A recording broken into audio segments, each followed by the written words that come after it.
1993, he was the world champion at the age of 21.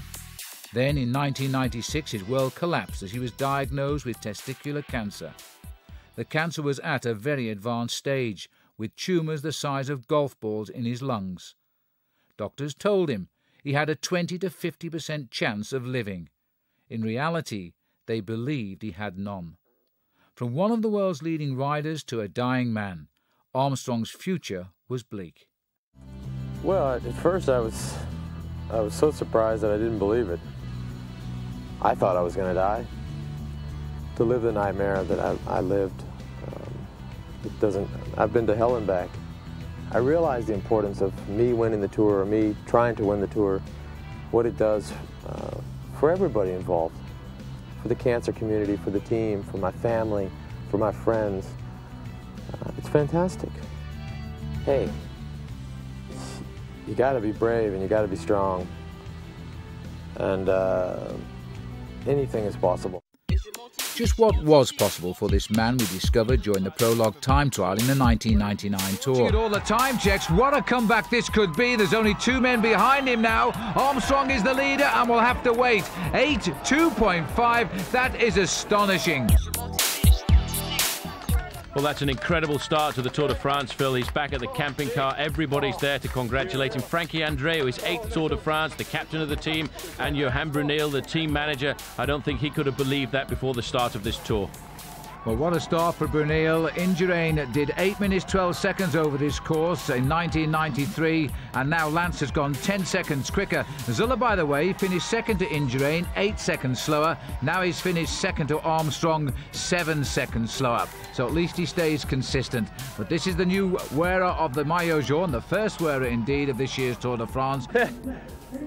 I mean, right now I'm so surprised, but yet I'm so pleased and so happy for the team and for the staff and the other riders. It's of course it's a big story, but for the moment we're so pleased. It's unbelievable. You say surprised, 7 seconds over the second place man over less than 7 kilometers. That is pretty surprising going. Yeah, that's all I know. I don't know the time, so I didn't look at my time the whole course, and then I knew before I started the best time was 8:20, and I came across the line and I saw right around 8 minutes, and I thought, yeah, maybe it can't be right. But of course I gave everything, and I feel good. He would relinquish the yellow jersey almost immediately, but this newfound time trial specialist would win it back a week later. Armstrong is the man to do it. Is there no end to this rider this year, because Armstrong just can do absolutely nothing wrong? Well, the last time I saw him ride a time trial like this, Phil, was 1996, the Tour du Pont, which he absolutely dominated. He won that time trial stage there at over 32 miles an hour. But he has changed. His position on the machine has changed. He's got a very aerodynamic helmet. But the important thing is the speed at which he's pedaling. Look at that cadence. It's up around 100 RPM. Well, since his cancer therapy and his chemotherapy, he has lost an awful lot of weight in his training, in his comeback. Those that thought after his Paris-Nice race last year that he was going home for good were proved absolutely wrong. And now he's coming up to the line, and look at that, he's almost a minute faster on the finish line as well. Well, we are going to see a second stage win here and the second time trial win for Lance Armstrong, and it could well be a yellow jersey as well. Armstrong won 8:36, an incredible time, but the acceleration of Armstrong is absolutely frightening here.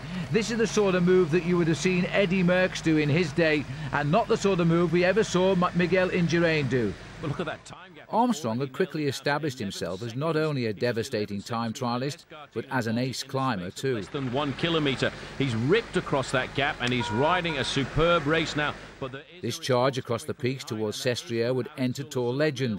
It was a powerful display and a dagger into the heart of his challengers. It was indeed reminiscent of the great feats of the cannibal, Eddy Merckx, 30 years before. Armstrong has just ridden across like they were standing still. He's won both time trials. He's now heading up to a likely victory here at Sestriere. If you can win the time trials and you win the mountains, well, there's not much left but to win the Tour de France. Much of the time, anger drove him on. When he needed to, he reminded himself of how his contract with Cofidis had been renegotiated as he lay recuperating from his chemotherapy. Lance Armstrong looks to the sky, no doubt in memory of his friend Casatelli. A lot of people expected the climbs to go out for you today. You actually turned the tables around and gave them a big slap in the face. Well, I wanted to answer some questions about that because there was a lot of people that figured my climbing was suspect, and you answered that today? No, I mean I gave a response, but I wasn't trying to shove it in anybody's face. I just wanted to. I felt good. I saw an opportunity. So Dufault was dropped. Dufault was my main concern, and when he was dropped, then I went. Some old controversies soon raised their ugly heads, though. In 1998, Festina's team doctor Willy Voigt was arrested at the French-Belgian border, his car full of the performance-enhancing drug EPO. A few days later, France's favourite rider, Richard Virenque, was kicked out of the race with the rest of the Festina team.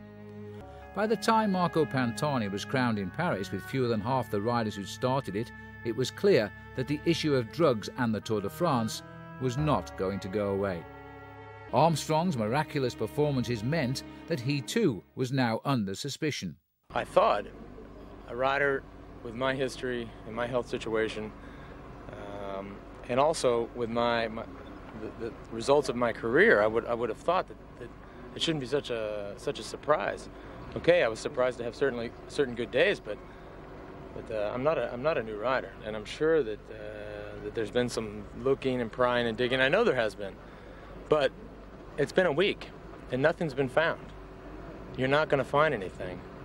If it's L'Equipe, if it's Channel 4, if it's a Spanish paper, Dutch paper, Belgian paper, there's nothing to find. And I think once everybody gets done doing their due diligence, and once everybody realizes that they need to be professionals and they can't print a bunch of crap, then they'll realize that they're dealing with a clean guy. I mean, it's unfortunate that the yellow jersey of the Tour de France always has to defend drugs, or say something about drugs, but c'est la vie. Well, I suppose it's performances like this one at Sestriere which has brought the doubters out in force. You know, the only thing I can, like I said a minute ago, is I can assert my innocence. Certainly I've never tested positive. I've never been caught with anything. France is a country that has been very strict against doping, both from a federation standpoint, from a race standpoint, from a police standpoint. I would remind the people that I live in France. I raced all year in France. I did my Tour de France preparation in France. I did training camps in France. I'm always in France. If I had something to hide, I think I would stay away from France. This is not an attack again, Phil. He's just riding everybody off his wheel. It is quite amazing at the moment, and once more he's put Alex Zülle in trouble. Zülle did his best to keep the pace up. He's a very courageous bike rider, but he could not take a wheel once Armstrong accelerated, and he slipped straight down the line and out the back. And Armstrong has done likewise at the front now. This man has no limit to his strength here. He's just Armstrong rode best when driven by anger, and those accusations just kept on coming. This time it was about steroids in a skin cream. We're not talking about doping. We're talking about a simple skin cream. And I wanted to talk to the press. I always want to talk to, when there's a problem, I want to speak with the press. Today, there was clearly a problem. I wanted to speak to the press conference, come here on Velo Club, explain the situation. Le Monde is looking for a doping story, but there's not one. There's a story of skin cream. And Le Monde, by the way, being the newspaper and not the American cyclist who's won the Tour de France. But outside the media, more people were wanting to believe in the miracle than to question it. And Armstrong, last man to start. Last man to start. He won the prologue at Le Puy de Fou. Then he regained the yellow jersey at the time trial at Metz. For nearly 2 weeks, he has successfully defended that with a great team around him.